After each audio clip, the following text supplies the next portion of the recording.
आज हम पढ़ेंगे सोशलॉजी के इंट्रोडक्शन के बारे में।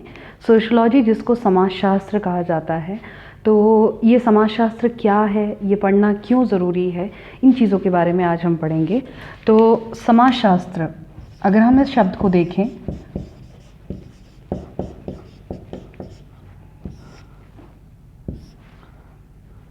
समाजशास्त्र जो है, इनमें दो भिन्न शब्दों को जोड़कर ये शब्द बनाया गया है, जिसमें एक समाज है और दूसरा शास्त्र है। जो समाज वर्ड होता है, ये सोसाइटी के लिए कहा जाता है।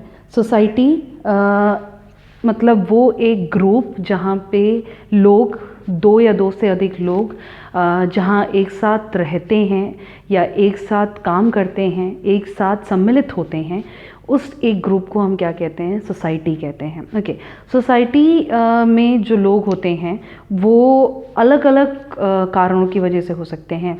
कुछ लोगों के ग्रुप को, मतलब सोसाइटी जब हम कहते हैं तो सोसाइटी में जो ग्रुप ऑफ लोग होते हैं वो कुछ वजहों की वजह से साथ होते हैं।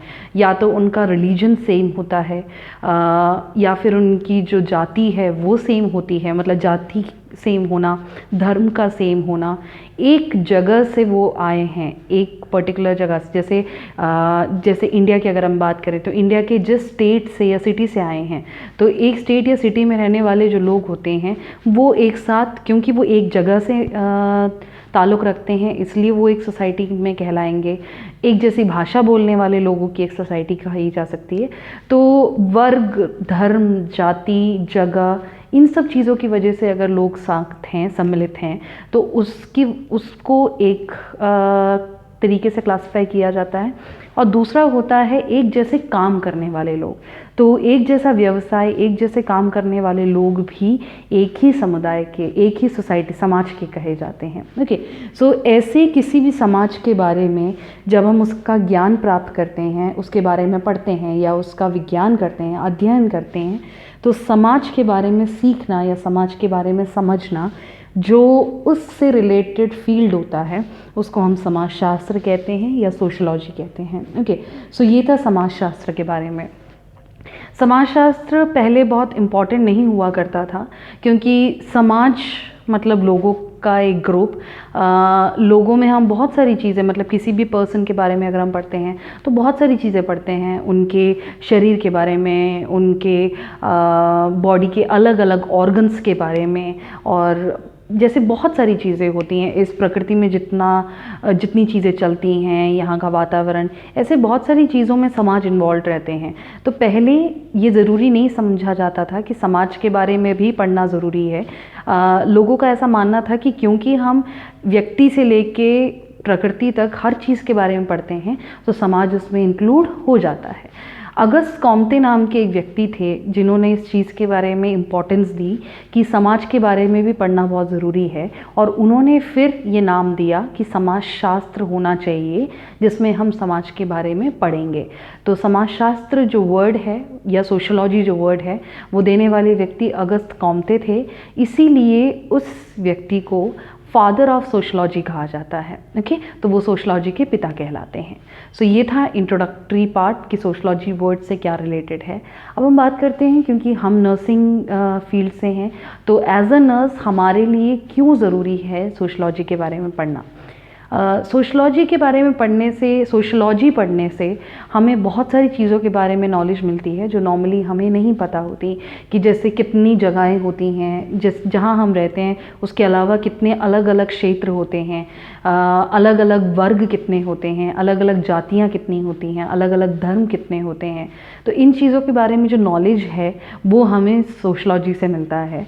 और क्योंकि हम नर्सेस हैं और हम क्लिनिकल सेटअप्स में बहुत अलग अलग जगहों से आए हुए पेशेंट्स को हम ट्रीट करते हैं, पेशेंट्स को हम नर्सिंग केयर देते हैं, तो इसी वजह से हमारे लिए बहुत ज़रूरी है ये समझना कि हम जो भाषा बोलते हैं, हम जिस जाति से हैं, धर्म से हैं, वर्ग से हैं, जिस जगह से हैं, उसके अलावा भी लोग होते हैं और वो कुछ अलग तरीके की जीवन शैलियों को फॉलो करते होंगे। ओके, सो ये अगर समझ एज अ नर्स हमारे में नहीं होगी, तो फिर हम अपने तरीके के लाइफस्टाइल को उन पेशेंट्स पर ज़बरदस्त ज़बरदस्ती फोर्स करने की कोशिश करेंगे। ओके, सो इससे क्या होगा कि वो बहुत अनकंफर्टेबल फील करेंगे और एक अच्छा IPR जो होता है पेशेंट और नर्स के बीच में वो मेंटेन नहीं हो पाएगा। ओके, सो इसके लिए बहुत ज़रूरी है।